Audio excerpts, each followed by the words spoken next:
Já que você tá empolgado, Bruno, começa você falando de direção, então. Vamos lá. Uma coisa que eu gostei muito da direção, gostei muito mesmo, foi como eles deram a revelação objetiva de que era o Loki que estava por trás da brincadeira. Eles foram buscar aquela placa lá com a inscrição do Loki, que é famosíssima. Isso eu gostei muito. Quem manja do assunto pescou que era o Loki rapidinho. Aí não precisou esperar o Andreas lá falar que era o Loki, não precisou esperar isso. Acho que nesse sentido a direção faz um bom trabalho quando ela vai dando essas migalhinhas pra gente ir juntando e formar a coisa completa. Mas é uma das poucas coisas boas que eu vou ter que falar também da direção, Xará, porque eu tenho vários problemas. Por exemplo, um problema grave que eu tenho é o tempo que eles escolheram dedicar para os Cavaleiros de Ouro interagirem entre si. Especialmente aqueles Cavaleiros de Ouro que tem uma treta mais séria entre eles. Se por um lado, por exemplo, a interação entre o Aiolia e o Máscara da Morte foi uma parada maneira, foi uma parada nervosa, aquilo que rola entre o Aiolia e o Shura foi honestamente muito rápido e eu achei que não ficou legal. Teve muita conversa, eu acho que ficaria mais dramático se tivesse um silêncio assim, pra gente ficar se perguntando o que os caras estão sentindo e aí ter uma coisa um pouco mais dramática assim quando a gente for ver a revelação assim.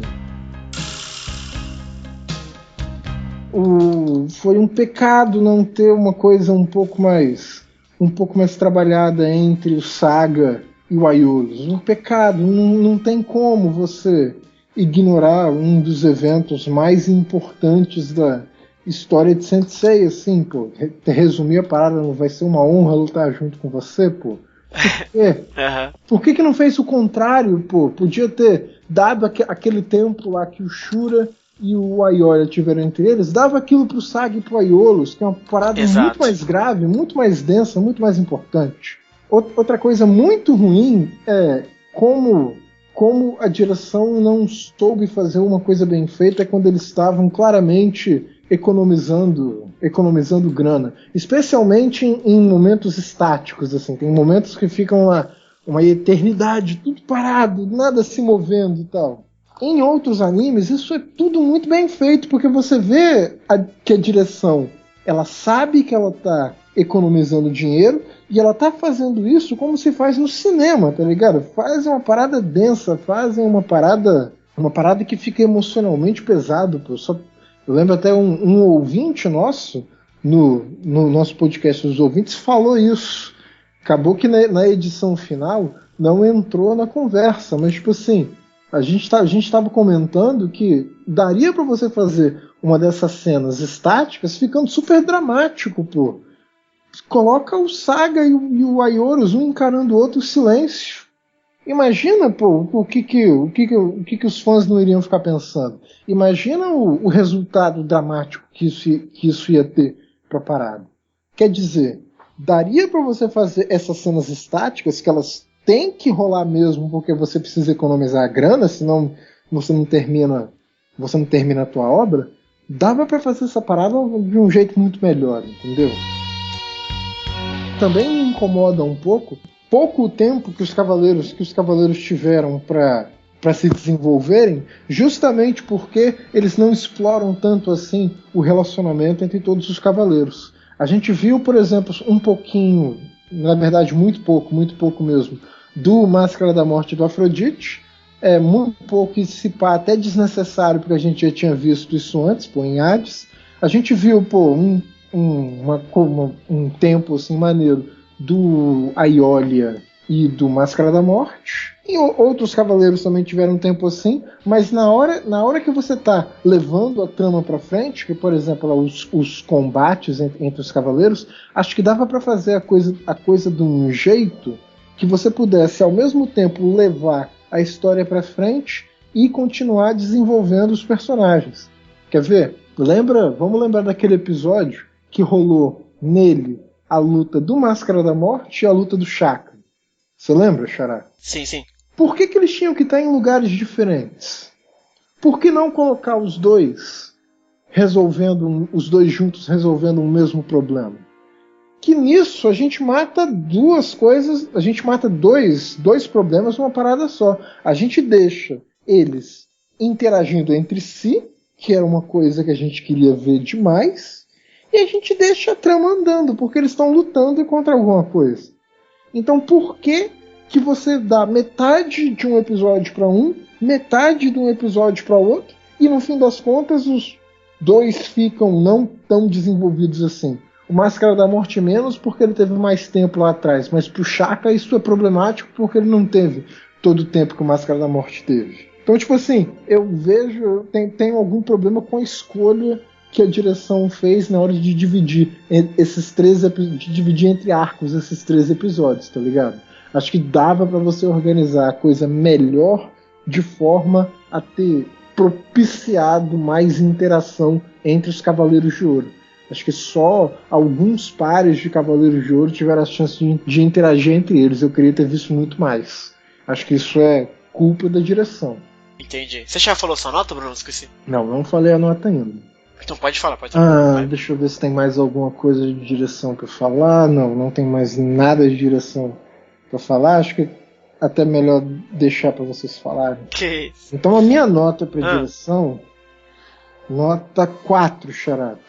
Acho que por um lado é bom, porque eles desenvolveram uma trama de forma a deixar a gente montando a história, não entregaram ela assim de cara pra gente. Eu gosto disso, acho que isso é bom.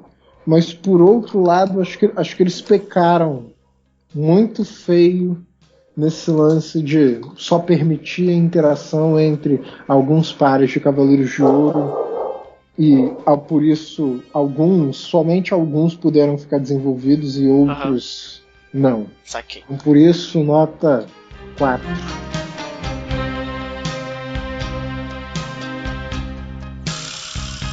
Alan, abre aí os trabalhos da direção. Eu acho que o quesito da direção, pra mim, tá muito ligado ao que a gente já falou antes nos outros quesitos também, né? Então, assim, eu acho que nesses termos eu não tenho muito a acrescentar além do que o Brunão falou, né?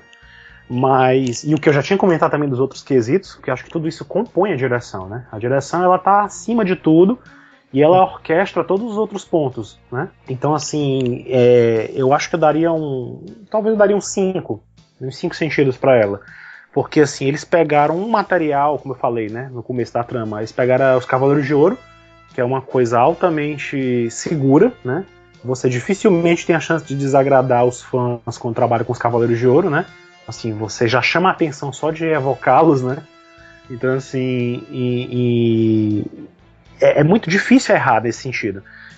Mas, ao mesmo tempo, eles ousaram aqui e acolá em algumas coisas, o roteiro, a coisa toda foi sendo conduzida de uma forma previsível no final, como eu já mencionei também, né? Então, assim, por isso que o meu nota é 5, porque não foi uma direção que eu diria, muito destacada, entendeu? Assim, não foi uma coisa que chamou muita atenção, né? O que destacou mais em si foi os pontos de roteiro que cabe a uma outra pessoa, né? Que pelo menos teve esse mérito de tentar trazer as relações Cavaleiros de Ouro e trazer as referências do clássico, que foi um ponto forte, né, em Soul of Gold. Aquela história do Doku reparar na derrota do Aldebaran de Touro pro Shido no passado, e a gente vê momentos dos personagens aparecendo de novo, a própria aparição do Poseidon no final, enfim, tem várias referências ao clássico que apareceram e tal, que eu acho que tem mais a ver com a questão de roteiro, mas como eu falei, os desenvolvimentos de personagens, a forma como eles optaram por trabalhar algumas coisas, não foi em muitos casos a melhor maneira possível, né? E como o Bruno falou, podia ter sido mais combinado as coisas, enfim. Por isso, é 5. Pra mim a nota é 5. Em linhas gerais é isso. Boa. Nicole, e a direção pra você, Nicole? Algum comentário a fazer? Então, eu vou ser um pouco maldosa agora. Vai. É que assim, do modo como eu vejo a coisa, enfim, estruturação de episódios, tudo isso que os guris já comentaram, momentos que foram desperdiçados, enfim. O que me parece é que a direção de Soul of Gold simplesmente escolheu o tema dos Cavaleiros de Ouro porque é um tema certo, que dá lucro garantido, e cagaram pro resto todinho. Pra mim, o negócio foi esse. Eles fizeram uma coisa meia boca, que, claro, a gente sabe que tem trabalho, enfim, que dá maior, enfim, gasta um recurso gigantesco pra fazer cada episódio, etc, etc. A gente sabe de tudo isso. Mas como os guris também já falaram, existem modos de tu levar a trama que tu não necessariamente gaste muito recurso, mas que tu consiga fazer coisas bonitas. Por exemplo, essa questão das cenas estáticas com um bom diálogo ou com uma boa cena acontecendo ali, teria como fazer isso. E do meu ponto de vista, essa é uma escolha da direção da parada. Então, assim, se o cara diz, não, a gente não vai fazer isso, a gente vai botar lá o Mu sem cara, a gente vai botar 5 segundos do Saga e do Aioro se dando oi e pronto, sabe?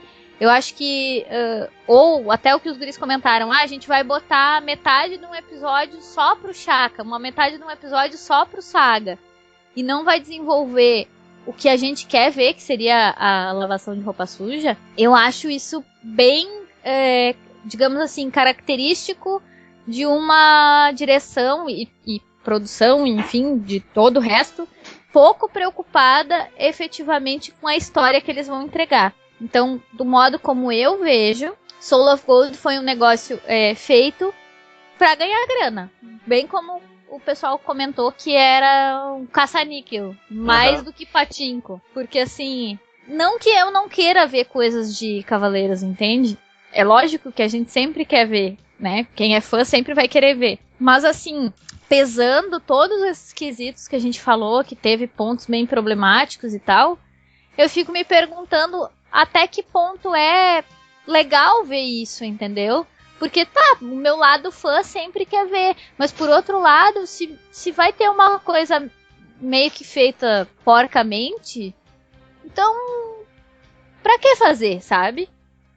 Eu me pergunto isso, e eu acho que, sei lá, eu não sei que nota eu daria, 3 sentidos, talvez. 3, não sei, boa. Porque pra mim parece assim que foi uma coisa só jogada ali, vamos fazer porque a gente tá precisando arrecadar uma grana aí, e é isso. Claro que tem investimento e tudo mais, eu entendo tudo isso, mas me parece que não teve o cuidado com que as outras coisas de Saint Seiya foram feitas, entendeu? Não me parece que teve esse cuidado, assim. E pra mim, o ponto mais gritante nesse sentido é justamente a falta da explicação de por que os caras precisam de armaduras divinas. Eles não precisam. Não, eu não fiquei convencida de que eles precisam. Porque a Gangnir lá foi destruída em 5 segundos. O Andreas, eles tiveram um problema lá com o Loki, no caso, né? Tiveram um problema com ele e tal. Mas os guerreiros deuses não serviram pra nada, basicamente. Então, assim, pra que eles precisariam despertar as armaduras divinas, entendeu? Daí tu começa a raciocinar, bom, eles precisavam vender boneco. E aí? E aí tu começa a entender porque, por exemplo, a Bandai tá envolvida no projeto e aparece ali, sabe? Não que não possa, entendeu? Mas me entrega uma história boa, entendeu? Me faz querer comprar o bonequinho de 3 mil reais. Eu acho que é isso que faltou. Posso fazer um comentário em cima disso que a Nicole falou? Eu acho assim, não é problema pra mim que tenham escolhido, por exemplo, os Cavaleiros de Ouro pra fazer Soul of Gold, porque isso dá dinheiro. Porque no fim das contas, se você não faz dinheiro com a parada não se paga e você não faz anime nunca mais. Então assim, é óbvio, é evidente que a parada tem que ser lucrativa, né? Então acho que nesse sentido não é problema. Só que eu tô muito, muito com a Nick nessa coisa assim, dá pra você fazer uma coisa que é, digamos assim, simples, que você não precisa gastar tanta grana assim animando e que fica foda. Pô, eu tô assistindo um anime, pô, sai os episódios aos sábados, que o nome do anime é o Ori Monogatari. O episódio foi basicamente 3 pessoas num quarto conversando. Então, tipo assim, foi 24 minutos de diálogo. E é foda porque o diálogo é foda. Então, imagina o seguinte, pô, a gente tem 2 personagens que tem uma treta pra resolver, que é o Saga e o Aiolus. A gente trouxe os dubladores originais dos caras. Que isso não deve ser barato, pô. Os caras devem ter gasto maior grana para trazer os dubladores originais, não é verdade? Imagino que eles tenham gasto maior grana para fazer isso. Então por que não aproveitam isso, colocam os 2 para conversar e exibe pro mundo, pô, como que os dubladores clássicos dessa série clássica são fodas? Eu honestamente eu não entendo por que não aproveitar isso.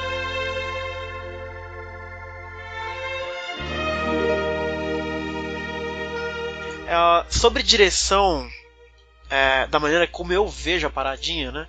Eu dei nota. Pra mim, a direção, o maior problema de Soul of Gold é o lado de animação, na verdade. Então eu dei 3 sentidos também, igual a Nick. E do modo que eu vejo a direção, assim, tem alguns momentos em que a direção ela é interessante. Tem 2 momentos no Soul of Gold que eu acho que a direção é absolutamente lindíssima, faz muito bem, que é justamente a primeira cena do Ayora acordando e a última cena da Leaf se despedindo da Ayora, que consegue que a direção passa exatamente a severidade da coisa, o drama é elegante, delicado, é bonito. Os únicos momentos em que a direção acerta pesadamente. Há vários momentos em que a direção escolhe mostrar de uma certa forma interessante, os quadros são mostrados de uma forma bonita, mas é tudo muito pontual. Agora, existem escolhas de direção que são conceituais em Soul of Gold, e por serem conceituais, elas permeiam Soul of Gold inteira, e é por isso que eu acho a direção muito problemática.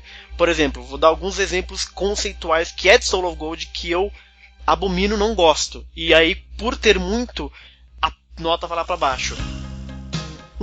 Os golpes explodirem como consequência. Isso eu acho bizarro, já tinha falado antes. Tem uma cena em que, se eu não me engano, o Balder joga um rajadão em cima do Khan do Shaka e tudo explode como se ele tivesse jogado uma granada no negócio. Isso acontece com Máscara da Morte também, acontece com uma série de pessoas. É uma escolha conceitual mesmo da parada que eu discordo, não gosto. Aí já cai.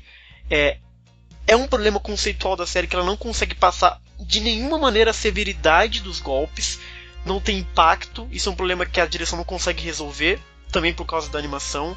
A morte por staff é uma parada da direção que é terrível, que não consegue me passar o motivo do cara estar estafado direito, então fica sempre parecendo que ele simplesmente desistiu porque o roteiro queria, mas na verdade o roteiro pode indicar, ó, nessa parte o fulano vai ter um grande problema e aí ele vai cair por estafa. Só que a direção não consegue passar isso, não consegue montar a cena de uma maneira que eu acredite nisso, não consegue passar a severidade que são as grandes raízes, não tem impacto nas batalhas, não consegue fazer uma grande luta, uma montagem de batalha bem feita, usa de artifícios para tentar enganar o espectador de uma forma muito tola, que é a questão de ficar falando que os guerreiros dourados morreram. Mais de uma vez a direção escolhe botar um narrador que fala isso e não faz o menor sentido, porque a gente já sabe que ninguém morreu na verdade. Tem muletas visuais que a direção usa que são muito ruins, como por exemplo a marca do Einherjar, como por exemplo as lutas no ar, que é uma muleta visual terrível, que pra mim é muito ruim. Então a direção faz escolhas assim durante a série que são muito ruins, muito mesmo ruins, que do ponto de vista de Saint Seiya, você precisa ter impacto, você precisa ser um pouquinho, nem que você faça o clichê, você faz o clichê direitinho, e a direção ela falha muito nisso. E aí, nos pouquíssimos momentos que a direção ela é boa, como por exemplo na última cena, é muito pontual.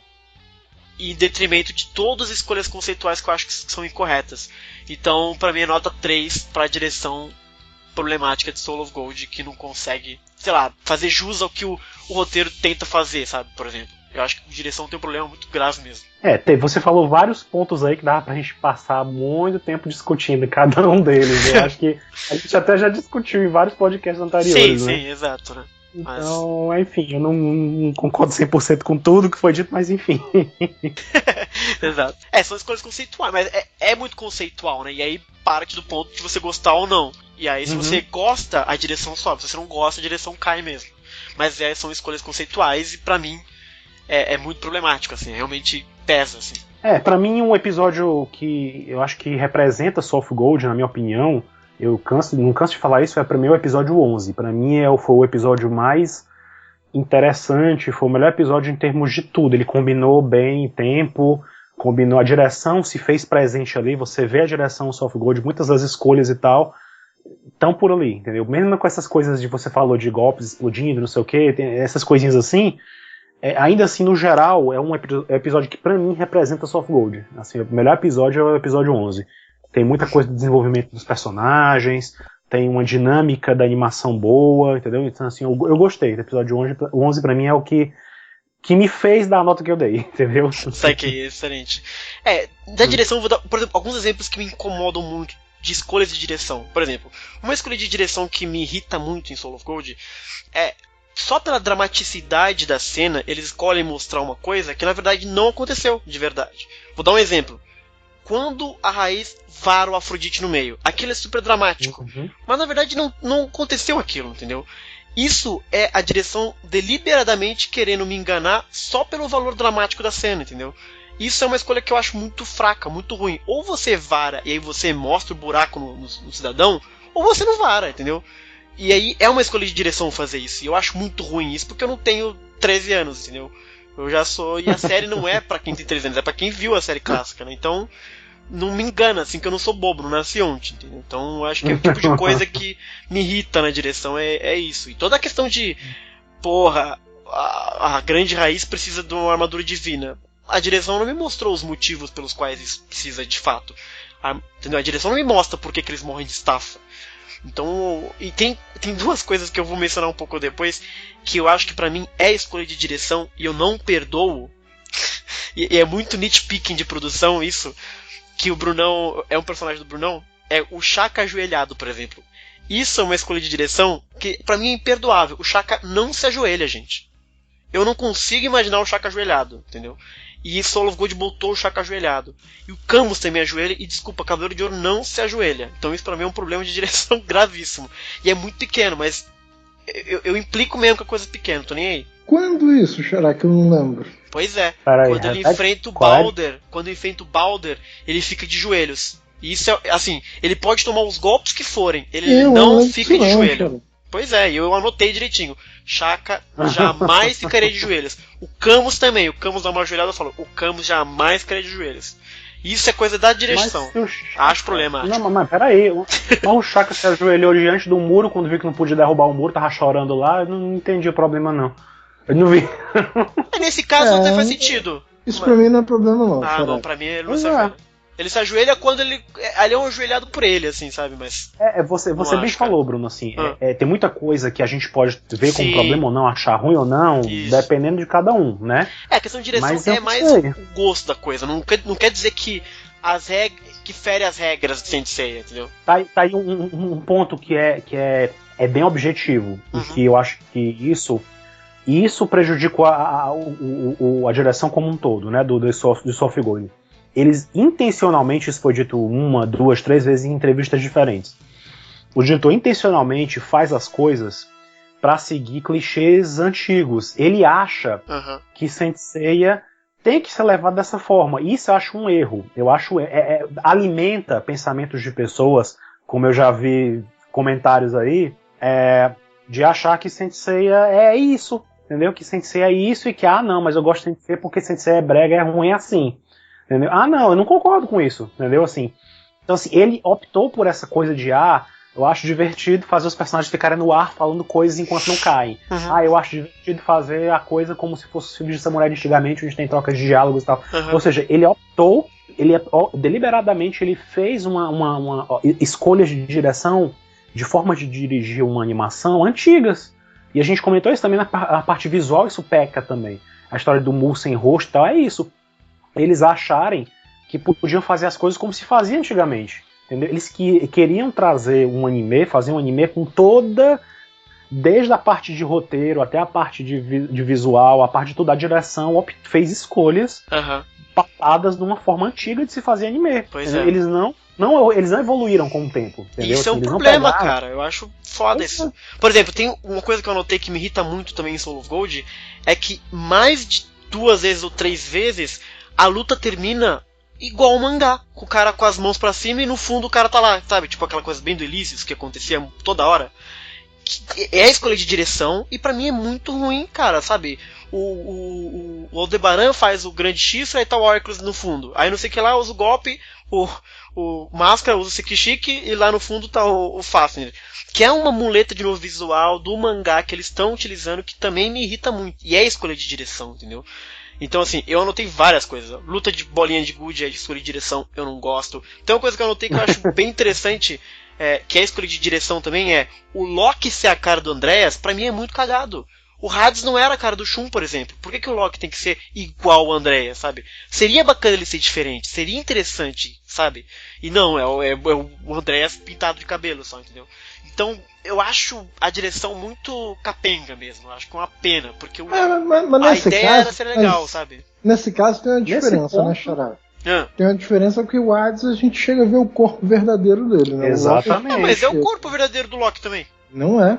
Ele fala que é. Não, claro ele que falou não. que é. Não, ele usa a hobby divina dele e a Yggdrasil Então, pra dar forma a um corpo falso. Não, mas ele diz então, no assim, episódio que o corpo verdadeiro dele está na hobby divina. Ele guardou o corpo.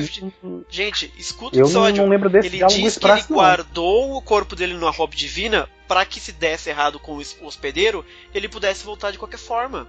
Esse é o grande mote. Porque senão, que corpo é aquele então? Pois é, um corpo que ele criou a partir do poder do Hobbit. Que seja que ele tenha criado. Como é que ele criaria com a cara do Andreas, por exemplo?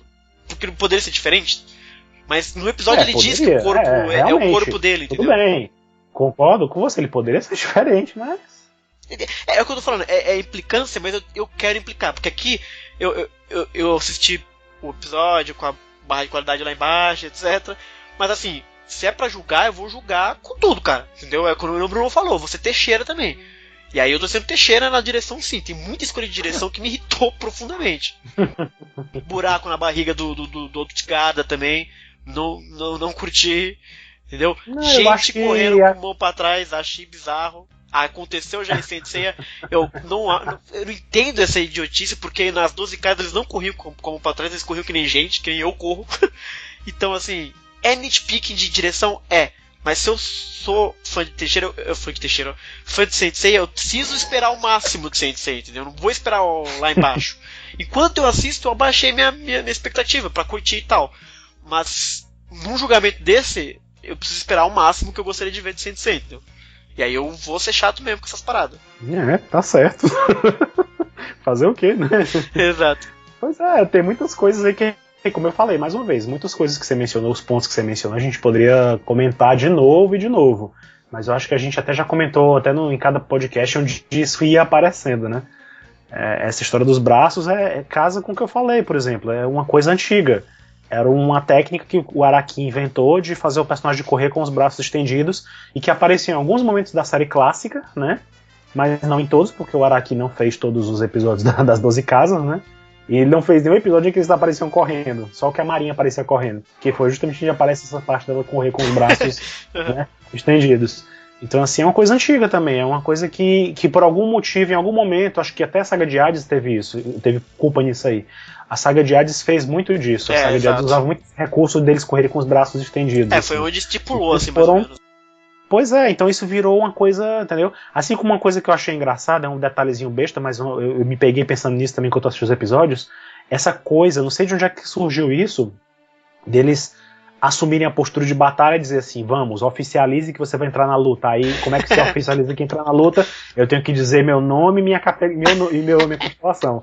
Eles fazem isso, entendeu? Assim, claramente. Quando o Surto está lutando com o Camus, ele chega a dizer isso. Não, mas vambora, vem em frente, vamos, tome a postura de batalha. Aí o Camus, tá bom. Camus, Jaquari, Cavaleiro de Ouro, entendeu? Isso eu achei besta também. Mas como eu falei, são opções da direção de fazer as coisas seguindo estilos antigos, entendeu? Que não tem nada a ver. Mas, enfim. E aí eu acho que a direção perde muito por causa disso. Por isso que eu acho que a minha nota é menor junto com a animação, sabe?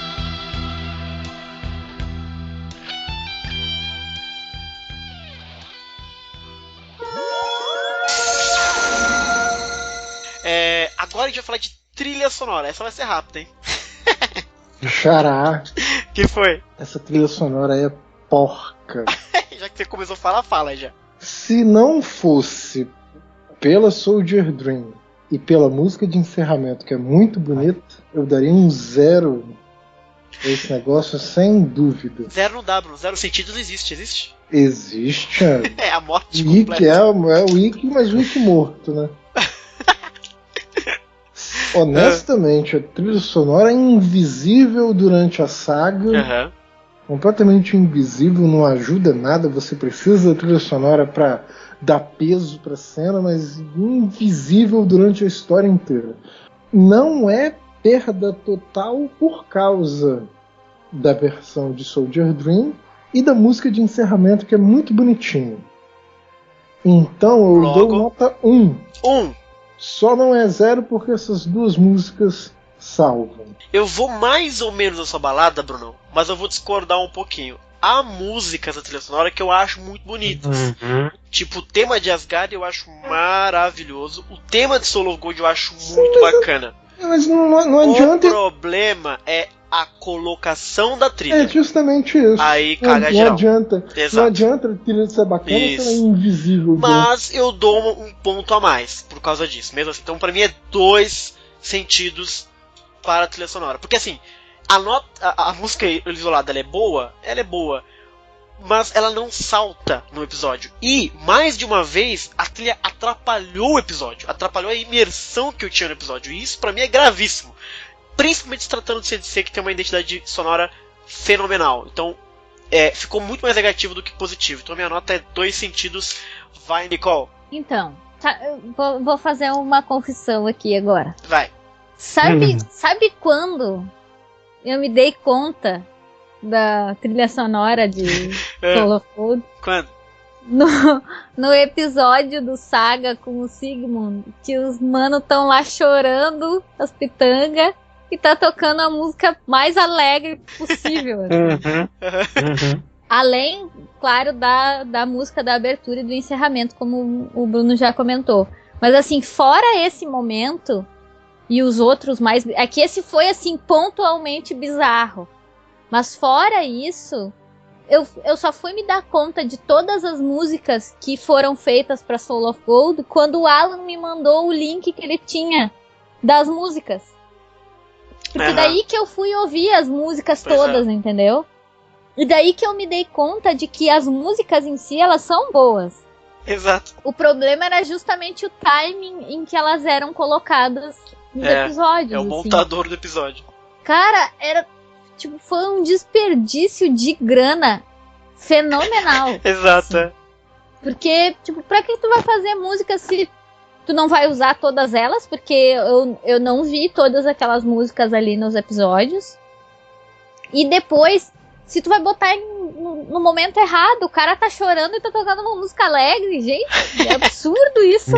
É absurdo, é fora do... Assim, ó, eu tô dando 3 sentidos porque eu escutei os arquivos que o Alan me mandou e eu gostei das músicas. Mas é só por isso, assim, porque nos episódios é ridículo. Ridículo, pra não dizer outra coisa, é ridículo. Exato. Vocês são muito bonzinhos. Que isso, Brunão? Eu vou ser mais bonzinho ainda. Ih, vai. Pois é, eu vou ser mais bonzinho, porque eu dou 3 sentidos como a Nicole, mas eu já não vejo tão assim... Realmente eu concordo com ela. Houve esse momento aí do Saga e do Sigmund, a gente comentou isso também, né, no outro podcast. A gente comentou momentos em que a música era inoportuna e momentos em que você a música não estava, realmente não estava bem encaixada, você não sentia a música, você não escutava a música bem, né? Você não tinha essa percepção de que ela compunha a cena toda, ela fazia parte direito. Por outro lado, teve momentos sim que eu lembro que a trilha sonora era... Se você parar pra pensar agora e lembrar de algumas músicas, eu consigo lembrar de algumas músicas sim, que eu escutei especialmente no primeiro episódio. Aquela sequência inteira daquela musiquinha eu achava muito legal, aquela musiquinha do momento em que o Ali olha desperta, é uma música que era muito recorrente em outros episódios também. Os momentos em que tinha um vocal lindo também, especialmente nas cenas em que tinha a Lífia e tal, ou a Hilda, sempre tinha uma música de um vocal também que eu achava muito bonita, entendeu? As músicas de tensão eram sempre as mesmas também, mas estavam lá também, entendeu? Então assim, eu não consigo descartar tanto assim a trilha sonora. Realmente eu concordo com vocês, ela é de todos os quesitos é o mais fraco do Soft Gold, com certeza. Foi um desperdício em muitos momentos, sim. Foi inoportuno em alguns momentos também. Mas ainda assim, eu dou 3 sentidos porque eu acho que ela ainda assim tinha momentos em que dava pra ela era característica, entendeu? Eu senti aquela coisa de que eu li na entrevista do cara lá, do compositor, que foi mesmo do Ômega também e tal. Ele comentou que eles se basearam em uma temática nórdica. Eu consegui sentir isso através das canções, não só escutando elas à parte, né?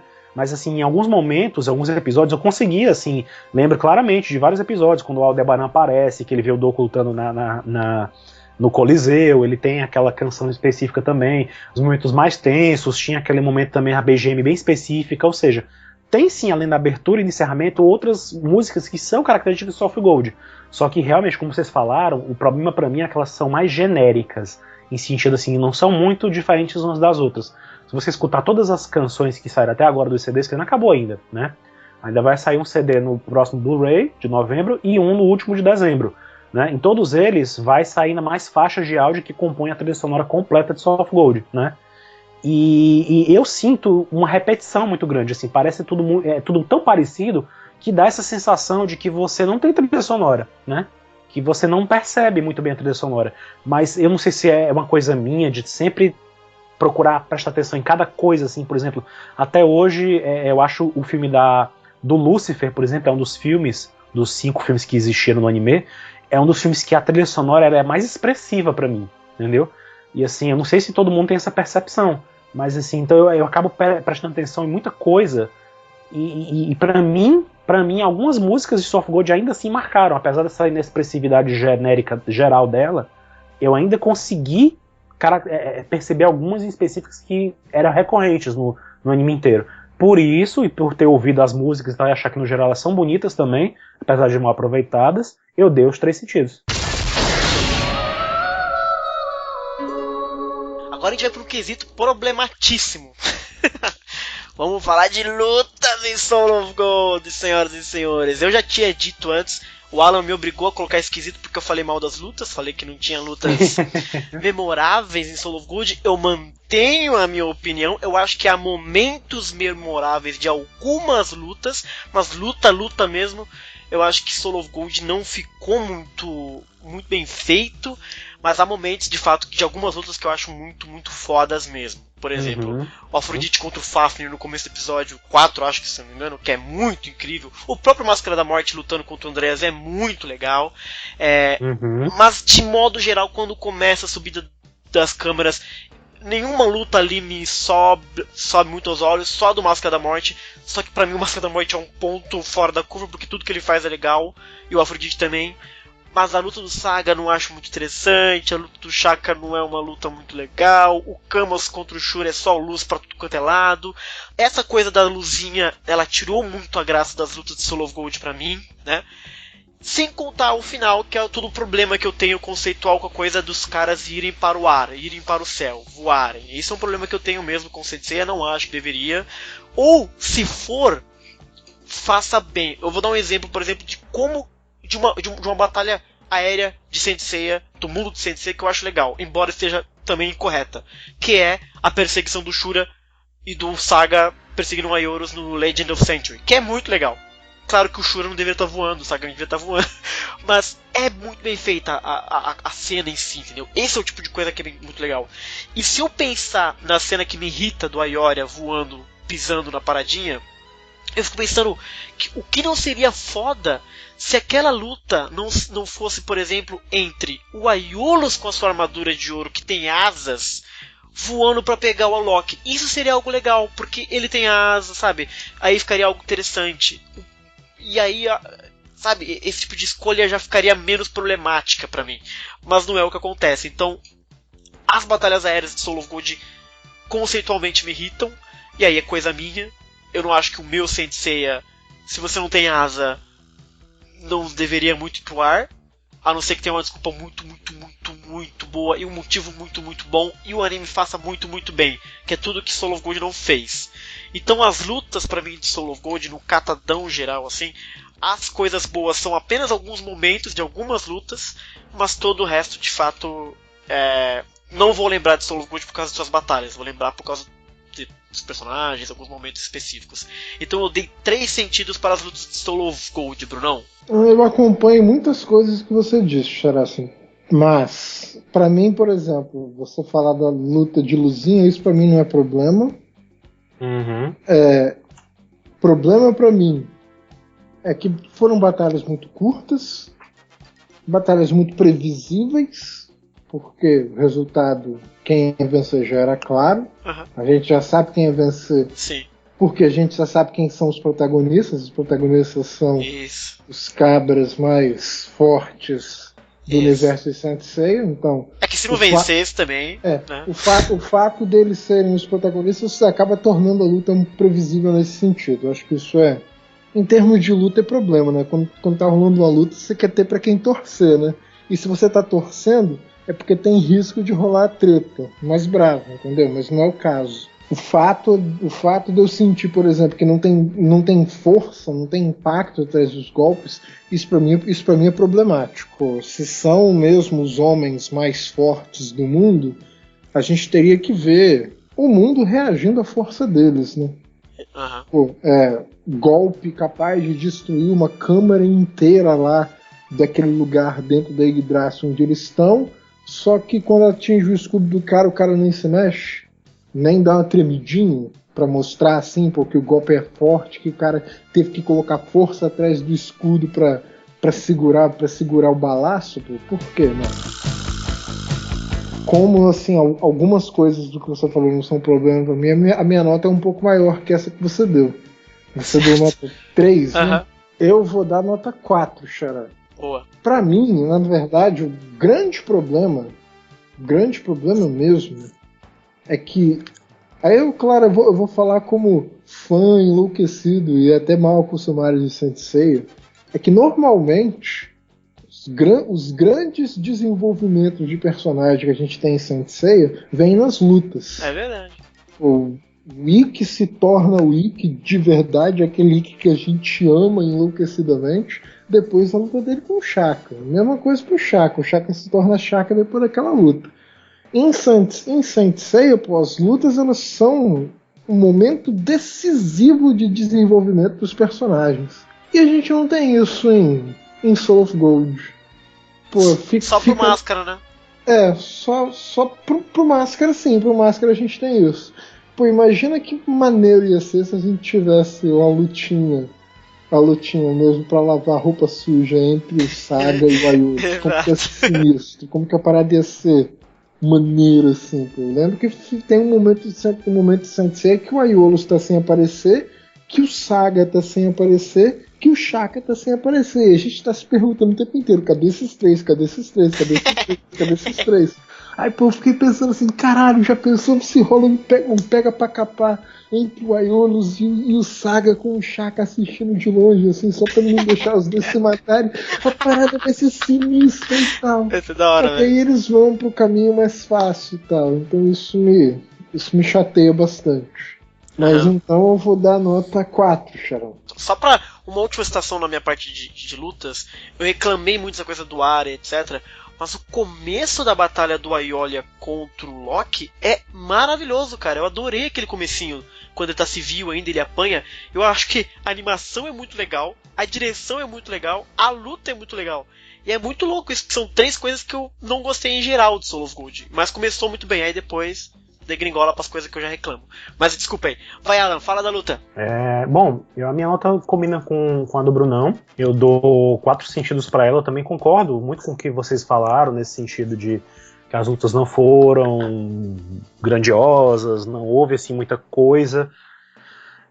Não houve muito espaço para essas grandes lutas de fato, né? O tempo dos episódios não era grande coisa para tudo isso, para tanto personagem lutar, né?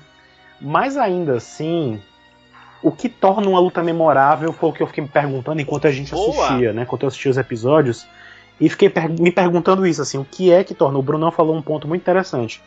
Durante as lutas é que o personagem cresce e ele vai se desenvolvendo, né? E ele mostra quem ele é, né? Assim, eu acho que tem muito disso. olhando por esse sentido, assim, a questão de ter um bom desenvolvimento de luta mesmo, assim, de você ver pancadaria mesmo rolando, ou de ter diálogos interessantes, ou de ter algum fato interessante durante aquele embate ali, entendeu? Durante essa questão do personagem mostrar quem ele é e se desenvolver, você vê um outro lado dele ali durante a luta, me fez destacar algumas lutas, sim, que eu vou lembrar de Soul of Gold por causa dessas lutas, e pra mim elas são memoráveis, entendeu? O Bruno falou assim, Afrodite versus Fafnir, e emenda o Andreas também nessa história aí. Afrodite versus Fafnir e Andreas é uma luta pra mim que é memorável. Foi o Afrodite mostrando que ele é o cara, né, que ele tem potencial e que ele pode fazer mais coisas, né? Então assim, pra mim não é, eu não isolo, eu não faço disso só um momento na luta. Pra mim isso faz parte da luta como um todo, é a luta, entendeu? Então assim, foi um momento em que ele cresceu ali, até o momento derradeiro do sacrifício dele pra plantinha, né? Enfim, foi uma coisa que foi legal, então foi uma luta memorável pra mim. Afrodite versus Fafnir versus Andreas. O Death Mask versus Andreas nessa sequência também, porque foi um momento muito marcante essa história daquela cena. São dois momentos marcantes pra mim. É um momento em que ele evoca, ele sente que a armadura de ouro tá reagindo pra ele e ele pergunta, Você vai lutar comigo? Isso pra mim foi um momento muito forte também. E o final, né, em que ele, né, se despede da Helena e tal, enfim, fez parte da luta também. É o final ali, quando ele vê que a Helena tá lá se despedindo dos irmãos, ele diz, não desista ainda, que é isso, você não vai morrer assim. Então pra mim essa luta toda também não foi só a pancada que leva assim em consideração, mas tudo que aconteceu também. Então por isso também é uma luta que é memorável pra mim, Death Mask versus Andreas. Sim, e pra somar a essas lutas que o Alan falou aqui, pô, dá pra lembrar da luta do Shaka contra o Baldur, porque a gente tem a chance de ver Vou chegar lá. Pois é, eu ia chegar lá também. Também é uma luta memorável. Você já mencionando, é uma luta memorável também. E é uma luta que particularmente eles dedicaram um tempo tremendo pra ela, se você considerar o tempo das outras lutas que aconteceram, né? Acho que pra compensar essa inércia do Shaka no começo, eles dedicaram um episódio praticamente inteiro pra ele. Metade do episódio foi ele versus o Baldur, entendeu? Então assim, eu acho que foi uma luta memorável também, né? Você vê o desenvolvimento do Shaka, esse lado da compaixão dele, que chama muita atenção, da gente mesmo, quando a gente comentou o episódio, né? Outra luta também que foi memorável pra mim, a do Aldebaran versus Heracles na Câmara dos Gigantes. Dentre todas as lutas fraquinhas que tiveram nas câmaras, a do Aldebaran versus Heracles me surpreendeu. Porque apesar de ser uma luta de corpo a corpo ali, aquela coisa bem, né? Bem típica daqueles dois tipos de personagens, foi um momento em que eu vi a direção ousando um pouquinho, eles mostraram a luta de uma forma diferente. Teve momentos que foram legais, como o Aldebaran dando um tabef na cara do Heracles, né? Foi bem legal. Teve aquele momento do Heracles reconhecer que ele estava surtado por causa do poder, né? Que ele lembrou, que reconheceu o sacrifício do Aldebaran para proteger as crianças e que foi um momento que ele mesmo se tocou que ele estava se perdendo. Então assim, foi um momento em que o Heracles pôde mostrar algum desenvolvimento como personagem, entendeu? Então assim, para mim foi uma luta memorável também. Não foi a maior luta de todas, mas dentre as lutas entre os guerreiros deuses nas câmaras, acho que foi uma das mais interessantes para mim. O Camus versus Surt também teve uma coisa interessante também de ter aquela... Foi o ápice de um desenvolvimento que a gente questionou muito do Camus, né? Foi o ápice que chegou naquela luta dali, e não foi grandiosa também, não teve nada de espetacular, mas ajudou a compor todo aquele desenvolvimento que estava sendo feito por Camus. Então pra mim também é uma luta que eu não vou me esquecer, né? O Frode versus Utgarda pra mim foi uma luta interessante porque a gente se surpreendeu. Eu lembro da gente comentando no episódio, do podcast sobre esse episódio, que a gente de repente queria muito ver essa luta, quando a gente viu que a coisa começou a ficar muito interessante, né? Que o Frode se mostrou como um protagonista inusitado, né? A gente de repente começou a torcer pelo Frode, a gente viu que o Frode tinha o potencial de ser um dos mocinhos da história também, né? Por que não vestir a armadura de Odin? A gente começou a pedir por isso, né? Então assim, e teve aquela coisa violenta que o Bruno não gostou de ter aberto um rombo no buraco do Utgarda, mas eu achei muito legal, porque foi uma coisa totalmente inesperada, né? Você não esperava ver aquilo ali e teve um fundamento, não foi uma simples violência por violência. Teve um sentido. E assistindo de novo a cena, a gente vê que o Frode, inclusive, fala sobre isso. Quando ele olha, chega perto do Utgarda e olha pra dentro do buraco, ele vê e fala, então foi por isso, é isso que é a sua missão e tal, você foi persistente até o final, era isso, porque ele viu que ele estava guardando a armadura de Odin dentro dele. Então era um momento que ele viu, quando a gente assistiu naquela época, não ficou muito claro, né? Mas depois assistindo de novo, eu reparei, era disso que ele estava falando. E não do fato do Utgarda ter sido um guerreiro deus até o final e ficado de pé e tal. Não, foi isso não. Ele tava falando da armadura que ele viu ali dentro. Ele olhou pra dentro do buraco e viu. Você vê claramente na cena. Então, assim, a cena todinha, aquela história do Frode ser jogado pra fora, e a espada salvar ele escutar a voz de Asgard e começar a entender o lado da Lífia, entendeu? E sim, foi muito bacana a luta dele também. Então foi outra luta memorável pra mim. A luta dos Dourados versus o Andres, o primeiro round, né? Que era o Saga, o Mo, o Doku e o Aiolia, né? Versus o Andres. Foi uma luta também memorável pra mim. Foi uma luta que aconteceu muita jogada de cena em que você viu o Doku coordenando todo mundo ali. O Shaka apareceu de repente, o Saga usando outra dimensão, de um jeito diferente. Enfim, foi uma luta também que pra mim foi memorável. Sem falar da história das armaduras divinas aparecendo. Por mais que seja uma coisa banalizada, essa coisa das armaduras divinas, né? Que eu não comentei muito sobre isso. Mas porque pra mim, eu já comentei isso antes, as armaduras divinas já estão sendo banalizadas desde o clássico. Pra mim, sinceramente, a única armadura divina que fez alguma relevância na série inteira de Sensei foi a do Seiya. Depois cada um começou a despertar armadura num piscar de olhos, não era grande coisa mais. Entendeu? Assim, já não tinha mais aquele efeito todo do Seiya. Então pra mim já era a banalização que eu já vinha de antes. Então isso é irrelevante pra mim. Mas nessa luta foi interessante, os três despertaram armaduras divinas, os três fizeram a exclamação de Atena, sem falar que era, né, teve momentos ali do Doku correndo para enfrentar o Andreas e lembrar do Shion, enfim, teve vários momentos nessa luta que fez ela como um todo uma luta memorável, né, a ternura do Doku com o Aiolia, que a gente chamou de fofo, né, aquele momento dele, tem muitas coisinhas nessa luta como um todo que torna ela uma luta memorável. O episódio foi memorável por causa dessa luta toda, né? O Aiolos e o Aiolia versus o Loki foi também uma luta memorável pra mim também, porque foi um momento em que você viu algum desenvolvimento dos irmãos. Foi muito legal pra mim ver os dois lutando juntos e tal, e dialogando e aquela coisa toda, entendeu? Isso perpassou qualquer coisa de luzinhas ou falta de impacto que vocês possam ter sentido. Pra mim foi uma luta memorável pelo contexto todo, né? O Aiolia de Odin versus o Loki, eu discordo do Bruno totalmente, achei a luta muito legal, foi muito inusitada.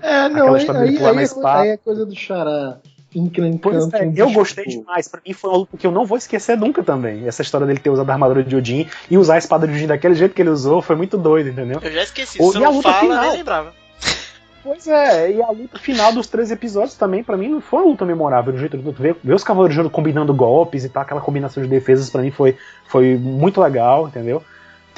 Foi muito óbvia? Foi muito assim, previsível? Foi, mas foi uma luta memorável, você nunca viu os Cavaleiros de Ouro lutando juntos ao mesmo tempo, então foi uma luta memorável também, então assim, pra mim, Soul of Gold, no meu conceito do que é a luta memorável, teve várias lutas memoráveis e tá aí. Eu numerei pra vocês. E qual é a nota? Você não falou a nota, louco? A nota 4 sentidos. 4 sentidos? Falei no começo. Caralho, falei no começo.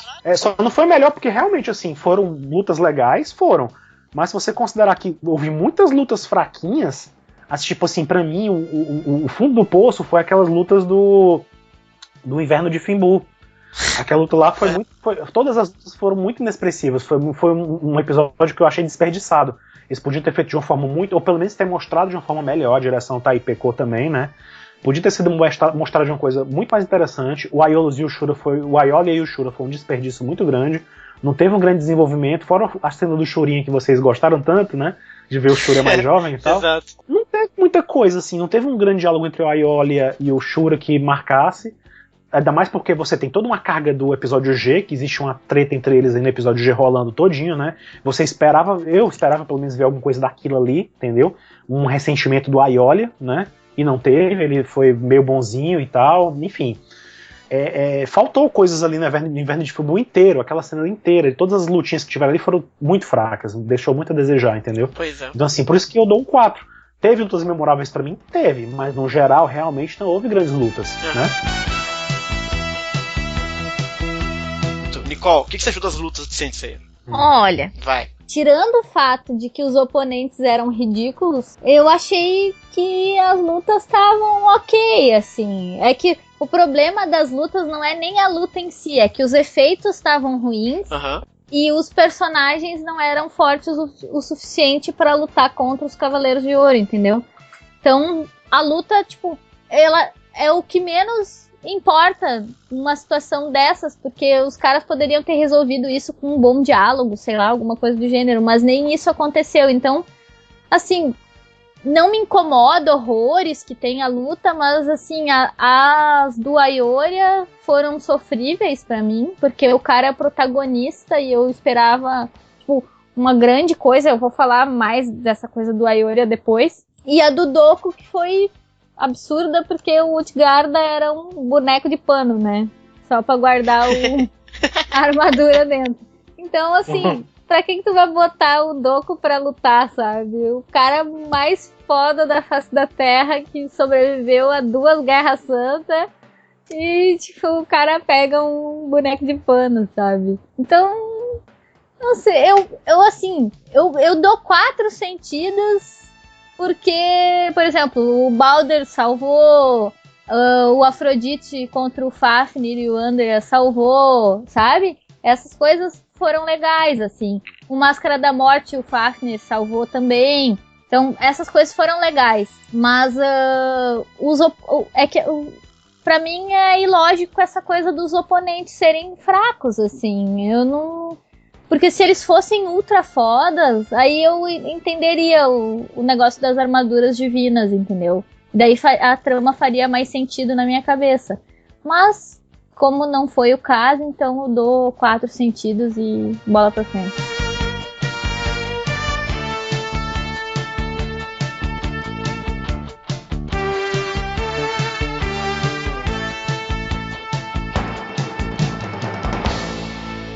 Agora a gente vai pra uma parte que eu acho que vai ser rápida, que é pra falar dos antagonistas, né?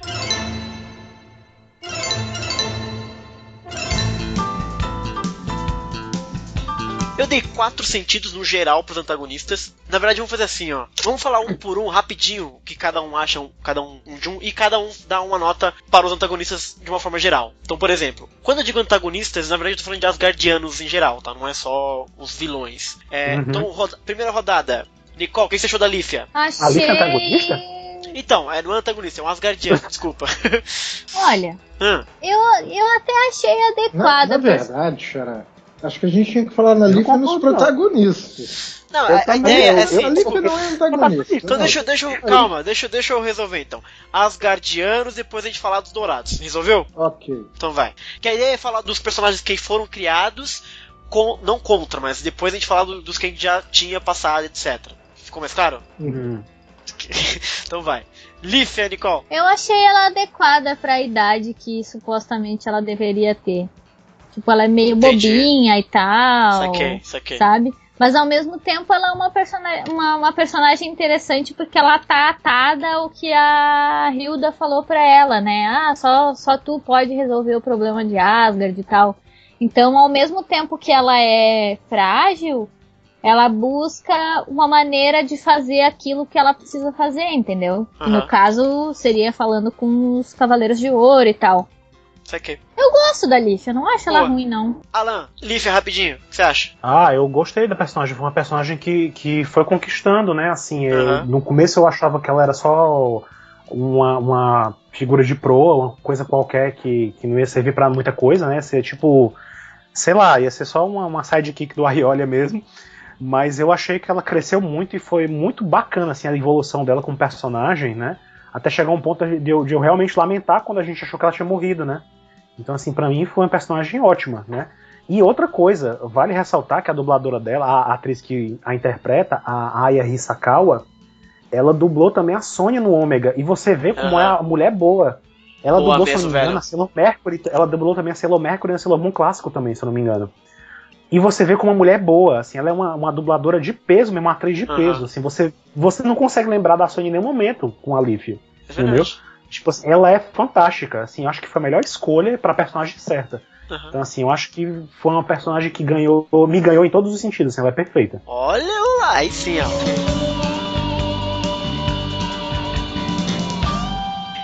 Brunão, e a Lífia? Boa personagem, não compromete, eu acompanho o que o Alan e a Nick falaram. Boa. Eu curto também ali, quer dizer, acho que ela cresceu no começo. Acho até que ela tem essa coisa meio de se apaixonar meio que rapidamente pro Aioria, mas esse pode ser um problema da direção. Ela é muito expositiva no começo. Dela, isso aí. De fofinha e tal, pode ser. Acho ela muito expositiva, muito peãozinho do roteiro no começo, mas depois ela vai crescendo realmente. Não tem nada de errado nela, não desgosto, mas eu acho absolutamente foda ela ser o receptáculo de Odin, então Lífia é bacana. Lífia é legal, Lífia é ótimo. Eu penso até em comprar o figure art dela se lançar aí mesmo. E ela visualmente ela é bonita, eu gosto dela também. Vamos lá, segunda rodada. Nicole, começa com você, fala um pouquinho da Hilda. Oh, olha, Nem sou longo. eu odeio o que fizeram com a Hilda em Solo Gold. É justo. Então, assim, pra mim, ela é, tipo, quase um personagem desnecessário, entendeu? Porque não fizeram nada com ela. Simplesmente, tipo, o lógico seria usar ela como elo que te remete a outra saga de Asgard, certo? Isso. Só que daí eles jogam a mulher ali e não fazem nada com ela, sabe? Então, não sei por que ela tá ali. Ela foi subaproveitada, pra não dizer outra coisa. Boa, é isso aí, Nick. Alan, e a Hilda? Não, concordo, ela foi subaproveitada, né? Podia ter. Eu esperava muito mais dela. Teve um momento, eu lembro que eu até torcia, como muitos fãs, de repente ela pudesse vir a ser aproveitada usando a armadura de Odin, né? O hobby de Odin, pra lutar, né? Então, assim, realmente, eu concordo, ela foi subaproveitada e ainda ficou aquela polêmicazinha, se essa doida sabia de tudo, de alguma forma no começo, porque ela não fez mais, né? Então, assim, eu não sei, ficou devendo ela em Soul of Gold. Eu gostei de vê-la, realmente foi muito legal, né? Eu lembro que até tinha muita expectativa de fãs em cima dela, né? Eu lembro que quando eu assisti o primeiro episódio, que o Anime Man passou pra mim primeiro, né? E eu lembro que tinha alguns amigos que sobraram e ele veio perguntar pra mim, e a Hilda, como é que tá a Hilda? Como é que tá a Hilda? Então, assim, tinha uma expectativa muito grande em cima dela, né? Infelizmente, ela não fez grande coisa. E pra mim ficou no ar essa história de como é que ficou o papel dela agora em Asgard. Pois é. Assim, ela... Não ficou claro pra mim, tá certo, ela não deixou de ter o poder que ela tem. Isso ela mostrou, inclusive, né? No final nos episódios finais lá em que ela tava falando com o Loki e tal, enfim. Ela tem poder ainda. Agora, como é que ficou essa relação dela com a Lífia não ficou muito claro pra mim, isso faltou. Uhum. Então... Pra mim é a mesma coisa, subaproveitada, gostei de vê-la, mas quanto que ela sabe de fato, por que ela caiu, por que passou pra Lífia, parece que a série usou ela, ou tirou ela um pouco, subaproveitou ela justamente pra criar a figura da Lífia. Ou senão, porque ela poderia ter feito aquele papel normalmente, ou a Freya, como a gente disse. Mas realmente achei que a Hilda foi muito legal rever, porque cria essa ponte, mas foi muito subaproveitada. E uma personagem que era muito, muito forte no clássico, né, cara? Ela poderia ser uma pica grossa pra peitar o Andrés, assim, que seria muito genial. Infelizmente não foi, né, Brunão? Personagem desperdiçada. Boa, resumiu bem. Já que você já tá aí com palavras diretas, e a Freya? Brunão? Sem comentários. Próxima pergunta. Que nem ela, né? Nem nada. Que nem, o Bruno ficou sem comentários, que nem a Freya. Entrou mudo e saiu calada, né? Meu jeito. Não merece ser nem citada. Vamos embora. Okay. Pois é, eu acho que também não tem nem o que falar dela, coitada. Só digo isso, coitada. Só coitada, né, Nick? Coitada mesmo. Então vamos entrar nos poréns aqui. Nos poréns não, enfim. Frodi, Brunão. O que você tem a falar do nosso amigo Frodi de Gulliburst? Um dos poucos guerreiros deuses que tem desenvolvimento. Que é afetado pelo mundo, que é afetado pelos acontecimentos. Bacana. Então eu gosto dele. Interessante, legal. Eu acho ele metidão pra caralho no começo, muito distante do personagem que ele é no final. Isso é legal quando há um desenvolvimento, mas eu não vi tanto esse desenvolvimento. Mas de repente também nem deveria, porque é Soul of Gold, não é Soul of Asgard. Mas é legal ver o personagem no começo, chega diferente no final. Então eu gosto dessa coisa que o Bruno falou também. Então é isso aí. Pois é, como você falou, ele parece dois personagens diferentes, né? O do começo e o do final, né? E eu gosto dele, é um dos guerreiros deuses que eu achei mais, como o Bruno falou, mais bem desenvolvidos. E no final das contas você se pega torcendo por ele, né? No final das contas ele vira um dos personagens preferidos de Soul of Gold. Então é isso, eu acho que foi um dos melhores personagens ali de Asgard. Verdade, mesmo sendo feio, que eu ainda acho ele feio. O visual não favoreceu mesmo não. Ainda bem que ele até ficou mais interessante você ver até o outro lado dele com a história da Lífia, né? Foi muito bacana ver aquela coisa. E eu achei engraçado isso porque é como se o pessoal da produção, né? Eu assistindo os episódios eu fiquei curioso com relação a isso. Em que momento eu vi que muita gente na hora, acho que até tu, Bruno, falou alguma coisa no primeiro podcast que a gente gravou, que achava que de repente podia ter alguma coisa entre o Frodi e a Lífia, né? Eu não lembro de ter sentido isso em nenhum momento. Mas depois, quando a gente vê a luta na câmara lá, né, que ele mostra pro Aiolia, e o Aiolia sacou isso também. Tem uma hora da luta com o Aiolia e o Frodi, que ele fala, mas peraí, você tem alguma coisa com a Lífia, né, eu tenho algum sentimento, não sei o que, não sei o que, aí ele quebra ele assim, né, ele fica, peraí, aí começa a falar e tal, ou seja, o Aiolia percebeu isso só de tanto que ele falava na Lífia, né. Exatamente. Então é curioso isso, como foi muito sutil, eu não percebi, foi uma surpresa pra mim essa história dele com a Lífia, eu achei legal. Nick, e o Frodi? Eu gosto do Frodi. Eu achei legal que ele começou como um personagem e ele acabou como outro, assim. Tipo, ninguém gostava dele no começo, achava ele meio escroto, assim. E no final todo mundo ficou torcendo pra que ele usasse a armadura do Odin, né? Porque além de ser asgardiano e tal, ele tem todo aquele envolvimento com a Lífia e tal. E eu achei interessante que, tipo, ele tá contra a Lífia porque eles têm posições diferentes, mas isso tá longe de ser, assim, uma coisa relacionada a ódio, por exemplo. Ele não odeia a Lífia, pelo contrário, né? Depois ele explica a historinha deles e tal, e que por, né, coisas do destino, eles acabaram seguindo caminhos diferentes. Mas eu achei legal, bem como o Bruno falou, é um dos poucos personagens que é desenvolvido, assim. De modo geral, eu acho que ele é um melhorzinho, assim, talvez o Baldur também, mas o resto é fraquérrimo, assim, não faz diferença quase nenhuma na trama. O Fafnir é legal porque ele é doidão e tal, é aquela coisa do cientista maluco. Mas, assim, em termos de força, de poder, acho que o Frodi e o Baldur são os mais, assim, que efetivamente representariam algum problema para os cavaleiros, por exemplo. Já que você puxou do Fafnir, eu acho o Fafnir, por exemplo, qualquer coisa, um bucha de canhão qualquer, só é mal. E ele só serviu para desenvolver o finalzinho do Máscara da Morte, então eu acho isso legal. Mas fora isso, ele, por ele mesmo, tanto faz, qualquer coisa. Brunão, e o Fafnir? The Nidhogg. Bom em ser cuzão. Fora o resto, nada memorável. Bom em ser cuzão é ótimo. E aí, Alan, e o Fafnir? O Fafnir, eu acho que eles quiseram fazer ele um novo Alberite, né? Alguém pra gente odiar. Mas ele realmente não parecia muito, assim, fora o lado cruel dele, esse lado de fazer as pessoas seus experimentos, né, e tal. Eu acho que ele não foi realmente muito ameaçador e nem... Assim, ele prometeu muito, mas entregou pouco, né? O personagem foi um personagem que não teve muito desenvolvimento nesse sentido. Então, assim, eu esperava que ele fosse bem mais ameaçador, muito mais maligno e tal. Eu vou me lembrar mais dele pela história do Muda nos tapas nele, dizendo que ele conversa com ele, do que por outra coisa. Brunão, de gigante pra gigante. E o Hércules? Muito pouco tempo para ser desenvolvido. Só no finalzinho lá, mesmo da luta dele com o Debas, que a gente vê qual é a dele. Acho que dá pra ter mostrado antes, pô. Sei lá, o cara... Uhum.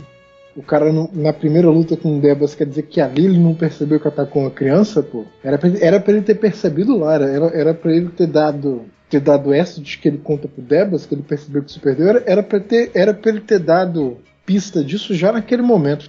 Ele teve muito pouco tempo mesmo. Então também acaba sendo nada muito pouco memorável. E aí tu, Alan, e o Hércules? Pois é, o Heracles, eu acho... Eu já falei, né, sobre ele antes, quando eu falei da luta do Aldebaran contra ele. Eu acho que ele realmente teve muito pouco tempo mesmo, como o Bruno falou, pra se desenvolver. Parecia só mais um, né, um que seria derrotado logo. Mas eu achei só interessante isso, que ele trouxe esse elemento de que os personagens ali, os guerreiros deuses, não estavam no seu normal também, entendeu? Assim, o fato deles estarem sendo alimentados pela árvore Yggdrasil e depois pela Safira de Odin ampliar esse poder, esse elo com a Yggdrasil, deixou eles surtados, entendeu? Então, assim, eu acho que ele foi importante pra mim só nesse ponto. Eu vou lembrar dele como tanto o cara que levou o Tabef do Aldebaran, quanto o cara que trouxe esse elemento de que os guerreiros deuses ali estavam surtados, entendeu? Que eles não estavam no normal deles, nem o Frode, nem... Talvez isso até explique porque o Frode parecia tão diferente do começo, porque foi ficando no final, né? Assim, eles não estavam no normal deles. Verdade, verdade. E tu, Nix? Olha, eu não sei. É que não sei, a armadura desse personagem é tão feia que é difícil de se concentrar em outra coisa, entendeu? Mas assim, eu acho que ele foi um um bom oponente Saco de pro pancada? Aldebaran, entendeu?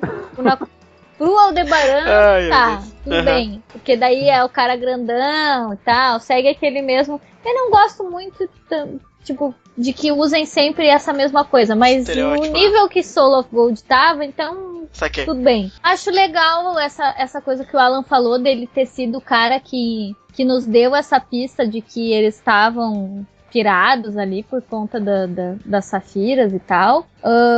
O Tabefão foi bem legal.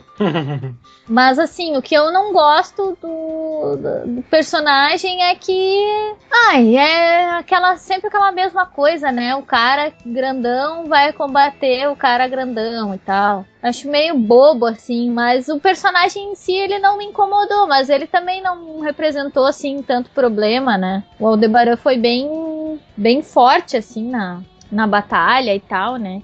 Só que, né, como sempre, ele morreu, coitado. Não morreu, peraí, ele não morreu, ele voltou. Verdade, não morreu não. Cabe ressaltar que no final das contas a gente descobriu que o Surf, o Hércules, Frodi, o Heracles e teve mais alguém? Sigmund. Foi só ele. E o Sigmund sobreviveram. Sobreviveram, exato. Eu também acho o Heracles, ele... qualquer coisa, grandalhão, só serviu pra tomar tapa do Debas, que foi foda. Aquele pedacinho que tem realmente do Hércules no finalzinho é legal, mas poderia ser ele, poderia ser o Sigmund, poderia ser qualquer um falando aquilo, porque é algo comum a todos. Então não acho assim tão incrível. Então qualquer coisa.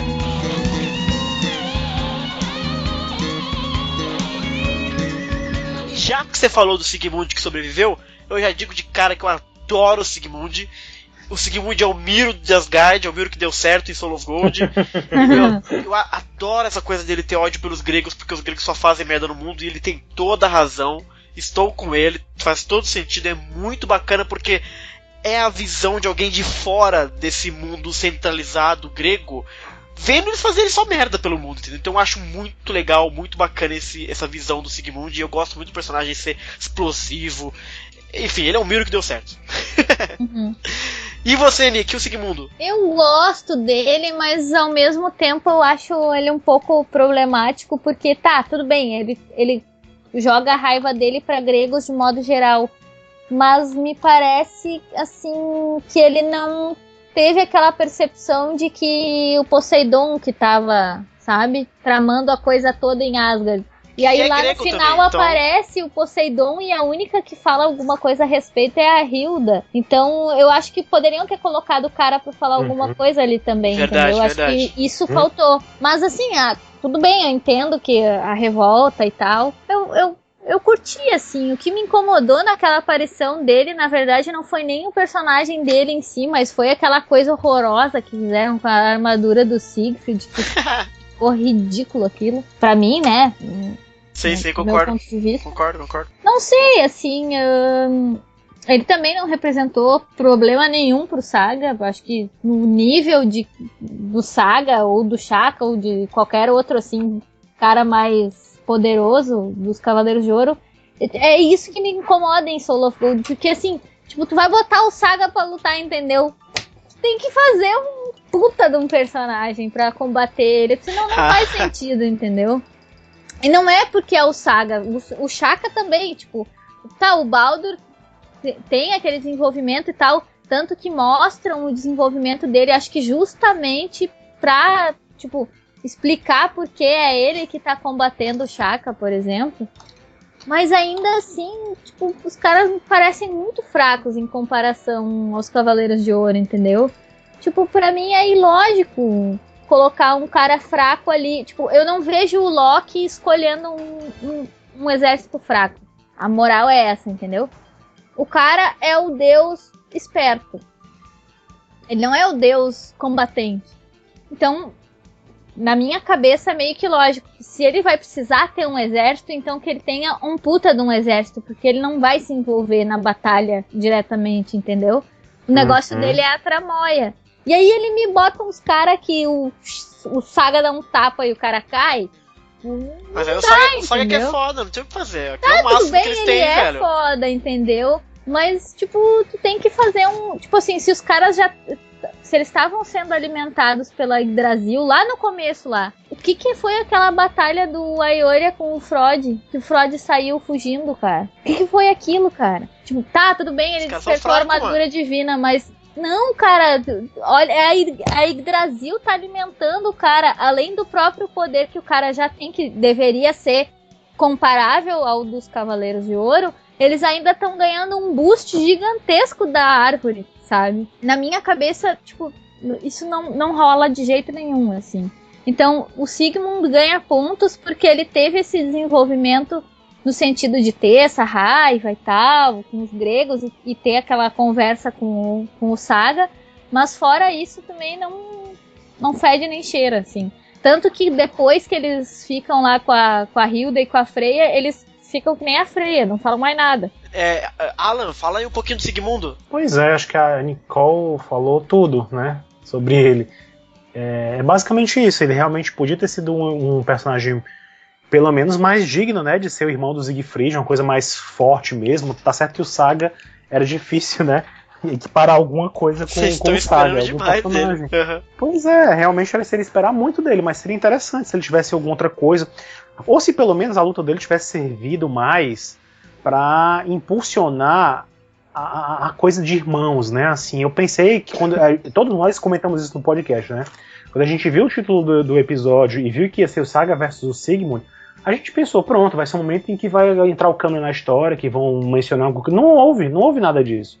Então, assim, eu acho que essa luta foi um desperdício, foi um personagem que não serviu muito pra isso. Ele acabou servindo só como o cara que vai ser mais um dos protetores da Hilda, da Freya e agora da Lífia no futuro, né? Ele, assim, serviu basicamente pra isso, vai ser o cara que tá lá, é mais um que tá lá, não tem muito o que acrescentar, né, sobre ele, infelizmente. Gostei dele, achei ele interessante, como você falou, o Mila que deu certo. Não achei ele um personagem muito fraco como o Fafnir ou como o Heracles, mas eu esperava bem mais dele, de repente, né? Poderia ter sido mais explorado e tal, achei legal ele ter sido usado como mote para trazer elementos do clássico. Você vê aquela cena da Hilda com o anel de Nibelungo, você vê o Thor e o Shido e tal, você vê que ele tava lá de alguma forma na história. Eu achei bacana isso, teve esse ponto dele, mas no mais, podia ter sido bem mais explorado, ter feito um cara um pouco mais forte, sei lá, por algum motivo, ter feito um Balder 2 de repente, sabe, assim, alguém que tivesse o mesmo nível de ameaça que o Balder. O Balder é mais ameaçador pra mim. É verdade. Brunão, e o Sigmundo? A gente teve a chance de ver qual é o passado dele, então isso é bom, mas fora isso, de novo, não é muito memorável como personagem pra mim.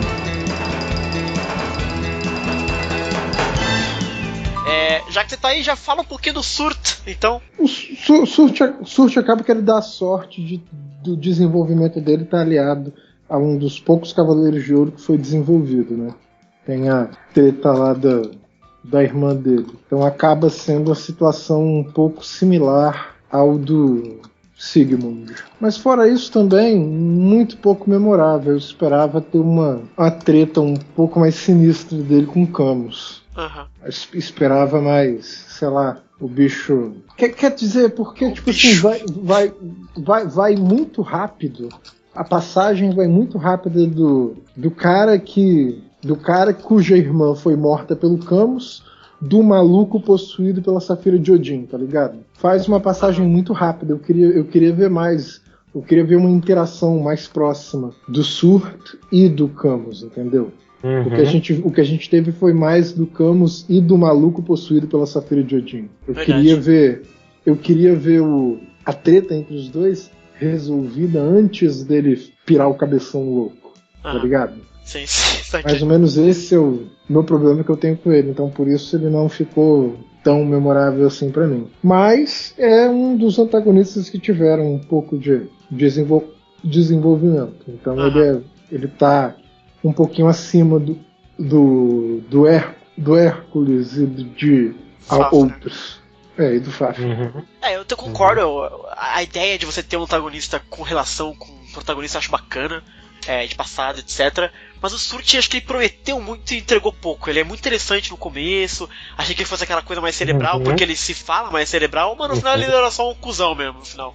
Então dane-se ele, né? Então eu acabei... Mas eu acho ele bonito, um personagem que tem um visual muito bonito. Um dos mais que eu gosto, assim, de Asgard.